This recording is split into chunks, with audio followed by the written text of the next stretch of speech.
Greetings and welcome to another episode of the Planetary Persuader. I am Cosmic Kev, your host, and this is for the week beginning January 6th, 2017. That's Friday, and all the way through Thursday, early Friday, the 13th next week. So, what do we have going on here, folks? Well, starting the weekend, right?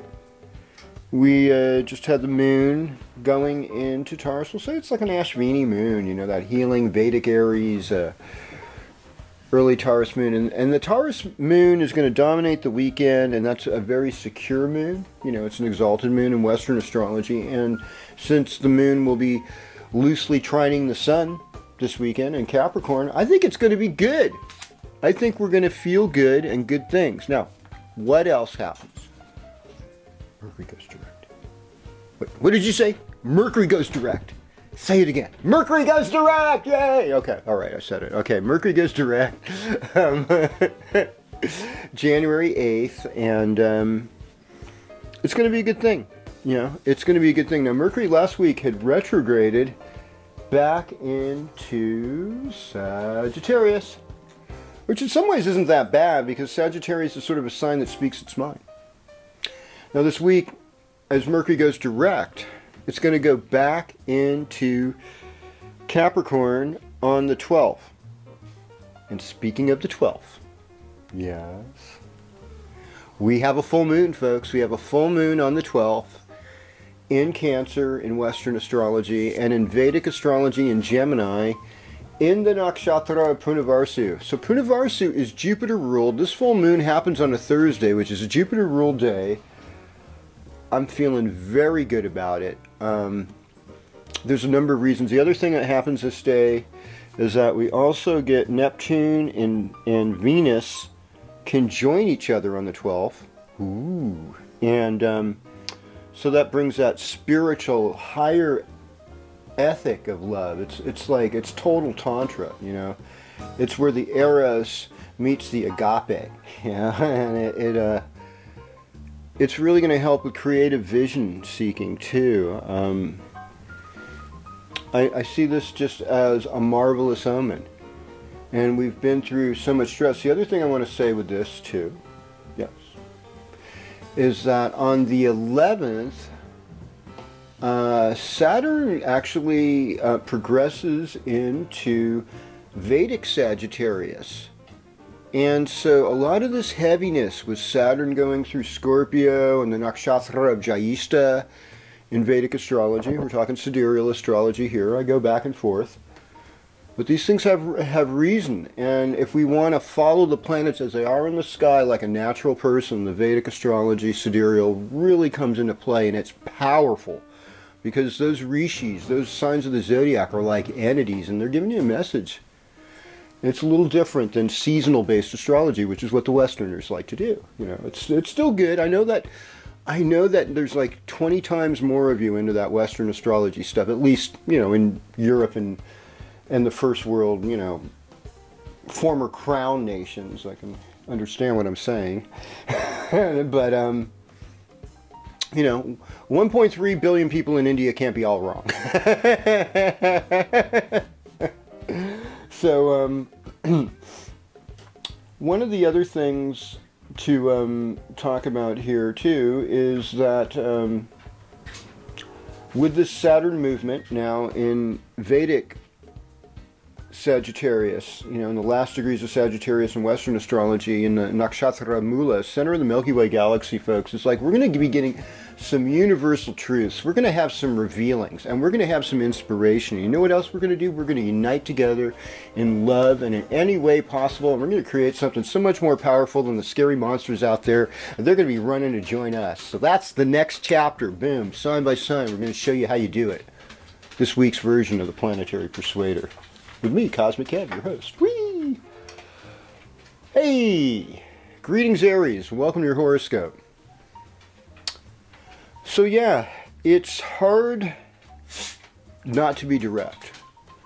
And one of the things my Aries friends, my Aries father, has told me, the one thing they don't like are people trying to deceive and be deceptive. Aries people tend to be very open, honest, and just right there. And they don't see any reason why other people shouldn't be the same way. I love that. And I'm there with you. But right now, a lot of your energy is dedicated to subconscious aggression. You know, I had one of my coworkers, sun sign in Aries in Western astrology, had his bike ripped off in a really super malicious fashion. Somebody came with an electric diamond drill, portable, and took out the U-lock. I mean, you know, just to get his frame. It's pretty hectic in broad daylight, like at 7 in the morning or something. It's just like, wow. And I thought to myself, you know, there is so little that you can do in secret really anymore. But you got to pray for your enemies. You know, that's what I said last week. I'll say it again. Capricorn time is how you work in public, how you function in public. So what do we got going on now? Well, we got Saturn's moving closer to your midheaven. And one of the things you're going to be thinking about is this year is a year of training for Aries to become a really good leader. Yeah. And I'd say the next 6 weeks are sort of a boot camp for you, all right? And then you're going to assume more responsibility, and it's going to get better. But in the meantime, one thing I'd like to see is I'd like to see you work on your art, your imagination, and exploit your fears. Turn something ugly into something beautiful and palatable. Market it. You know, energy is just energy, and eventually there comes a point where you get eaten up by your fears, and just think of them as energy. And so let me turn these fears into love. Well, hello, Taurus, and welcome to your horoscope. So, you know, Venus now in Pisces. And by the way, did I say that this is the horoscope for the 6th through the 13th of January. So, you know, Venus is in Pisces, and Pisces occupies your 11th house. So, socializing, and Mars is there, and Neptune's there, and Chiron's there, and so there's basically this festival, you know, of compassion, healing, art, and action. Those are the important things to have in your social life right now, and they're inspiring you to move forward. Now, Moon's in Taurus this weekend. It's going to be a great weekend for you. I mean, in a way, it could be one of the best weekends of the year. Because it's like New Year's and Christmas, all that stuff, all that is over. We don't have to worry about that now. Now we can just enjoy ourselves and just have a really fat, fine time. You know, and with the sun and moon trying each other this weekend, it's going to feel good. And we're going to convey that good feeling wherever we go. We're going to do practical things to move forward. We're going to pay attention to what elements of our spiritual life inspire us and encourage us to do the right thing. How rough is that? Not so bad. Well, hello, Gemini, and welcome to your horoscope with the pitch. And yeah, Mercury is going to be direct as of Sunday, and I think everything is going to be feeling so much better. It's going to feel so much smoother. It's going to feel so much more real, and the moon on Sunday also moves into Gemini, affirming we've got good communication. We know what we're doing. Okay. So, right now, the Mercury is in Sagittarius again, your 7th house, peeking back in there. Oh, remember that fight we had last week, honey? Well, I want to talk to you about certain ways how you handled that. Or let me rephrase that. How I felt about how certain things were done. Well, it'll be brief. It'll be back in Capricorn by the full moon time, and and the full moon might be good for you. Full moon, you might make a little extra money with it being in your second house. I don't think it's going to be a bad full moon for Gemini. I think the real trick right now is to work intelligently with those limitations. You see, because Mercury and Saturn get to touch each other, like almost, conjoin each other again this week. And so it's like we can address our limits in an intelligent and constructive way. Plus, we're getting a little bit of help from Uranus, too, offering inspiration and whatnot. I think things are going to be good. I think they're going to be really good. And I want us all to encourage each other to be a part of that goodness. Oh, hello, Cancer. Welcome to your horoscope. Wonderful to have you here with us.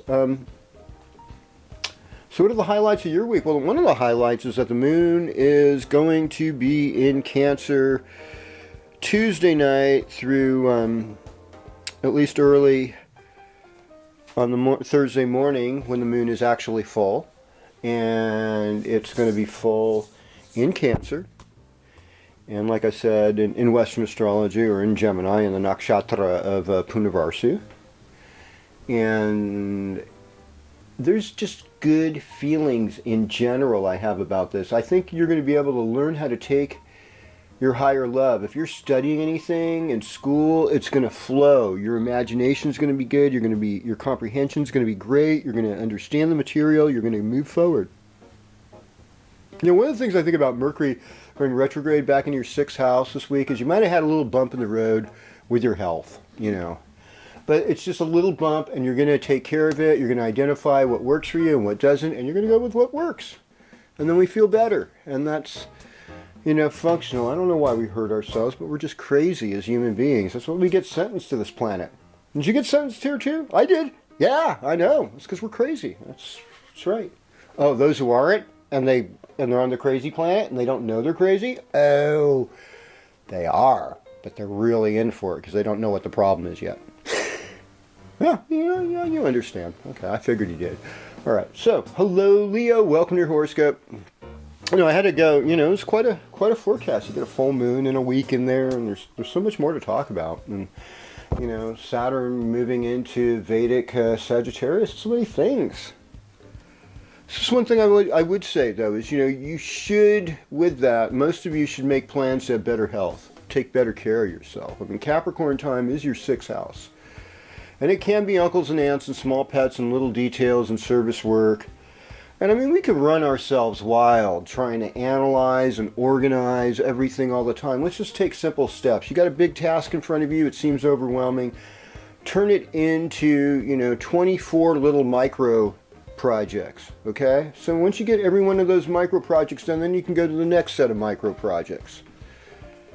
And so that's how we make things forward. So we don't want to overwhelm ourselves psychologically, but we want to thank ourselves when we do make an accomplishment so we can move forward and make it work good. So Leo, it's still a wonderful time. I mean, you're still getting those wonderful hits from Uranus and Saturn, and with Mercury there, especially if you're a Leo born in the late part of August, you'll probably be getting even more benefits than a lot of the other signs. You'll be getting maximum Saturnal Uranian benefits of calculated inspiration or, practical technology.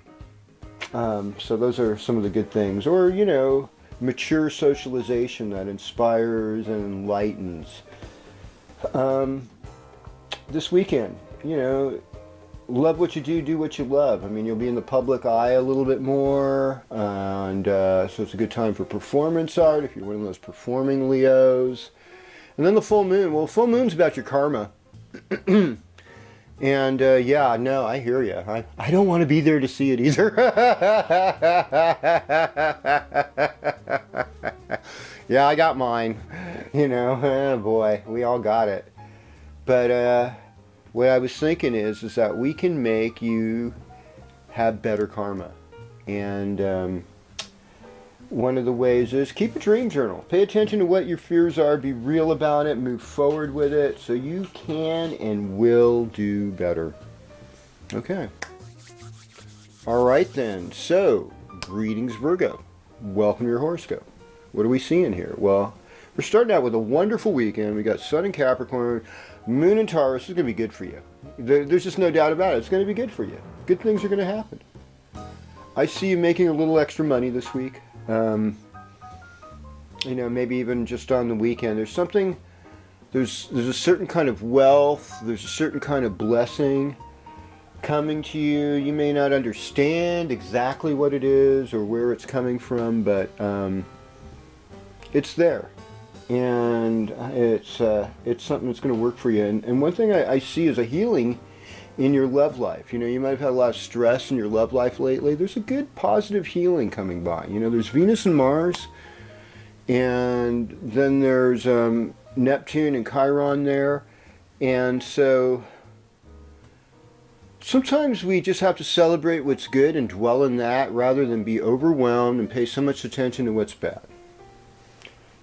It doesn't always, not all of our systems work that are going to empower us or motivate us to do the right thing. What's motivating you to do the right thing, it may not motivate me to do the right thing.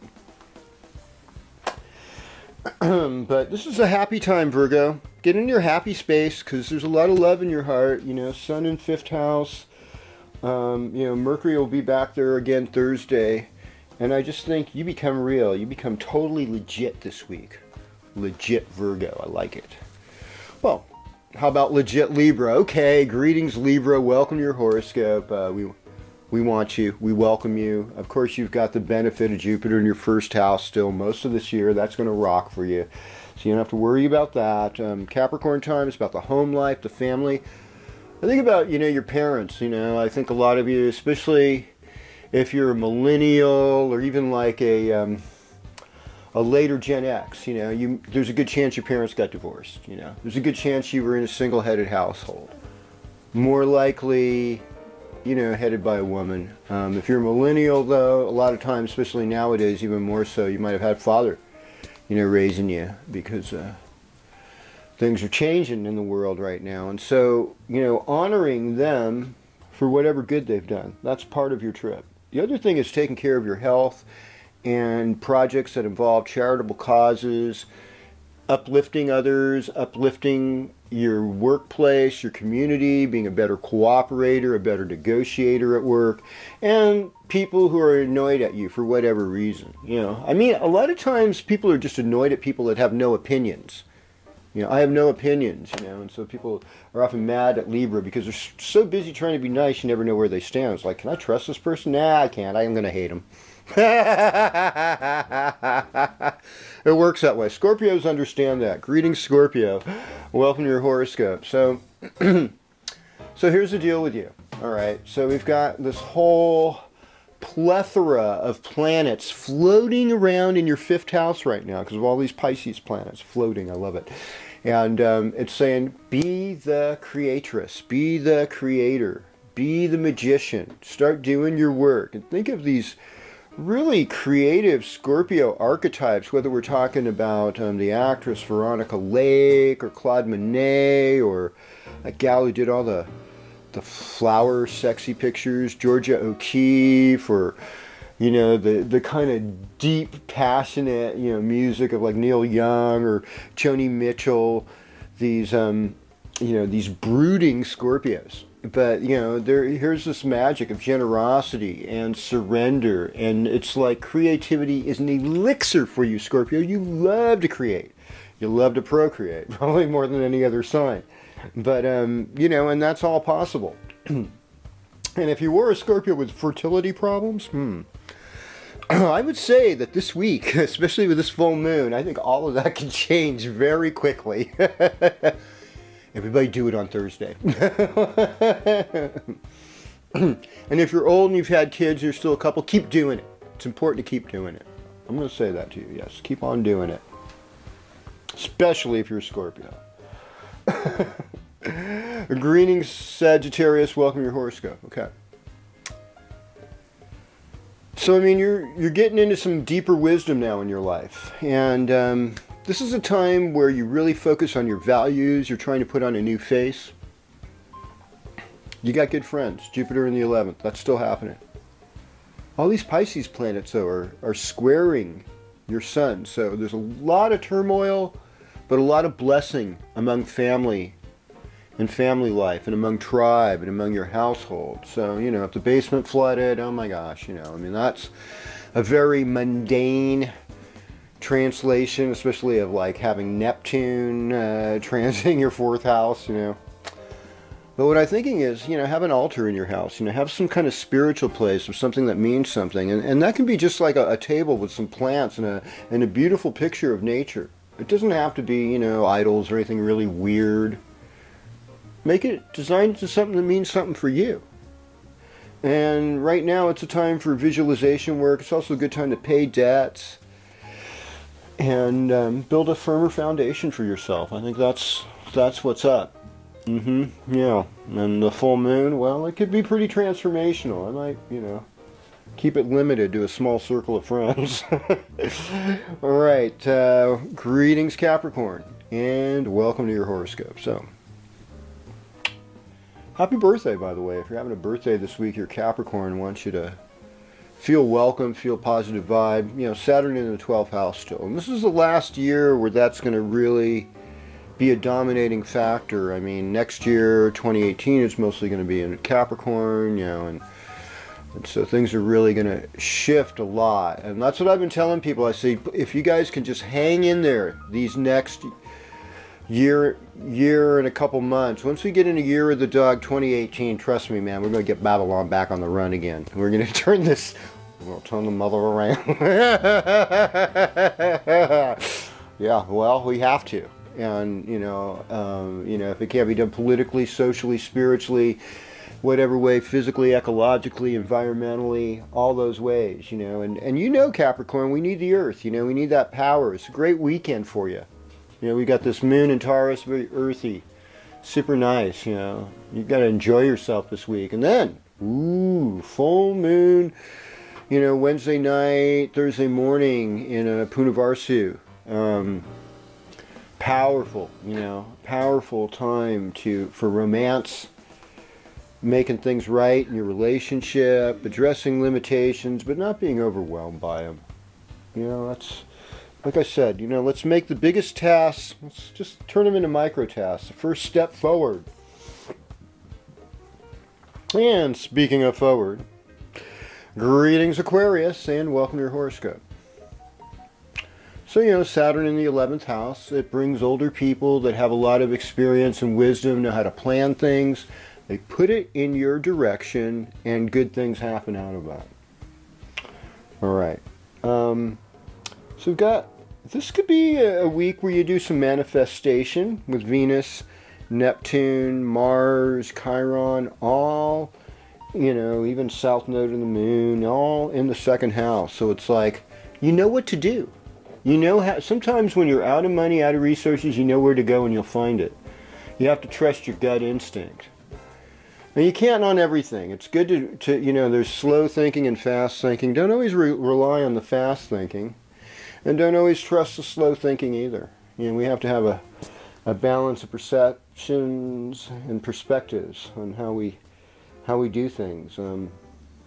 Here's a good thing, though, is that you still got Jupiter in the 9th house. This is like your year for travel and fun. And Moon in Taurus this weekend. It's kind of a good homebody weekend, you know. Just to have family or see family and cultivate good relationship with the elders in your family. You know, your grandparents, your parents, older siblings. You know, honor them, honor those elders. And it's still, you know, in your kind of blind spot time with Pluto and Sun and even Mercury transiting your 12th house. Great time to keep a dream journal. Great time to pick up on those hidden messages and bring it down to people. So, all right then. Greetings, Pisces. Welcome to your horoscope. So, I mean, I think a lot of this year you've been running on instinct. And you've been, because of the whole South Node presence that had been in your first house. Jupiter's in the 8th house. So this is a good year for your spouse. Your spouse is getting a lot of platitudes. You know, they're getting good things happening to them. Other people, this is like other people's money kind of helps you. So there's a lot of energy for your social life right now, and even to change around people who you have been with and you've been familiar with. The flip side of this is we've got this other thing happening, this creative full moon on Wednesday night, Thursday.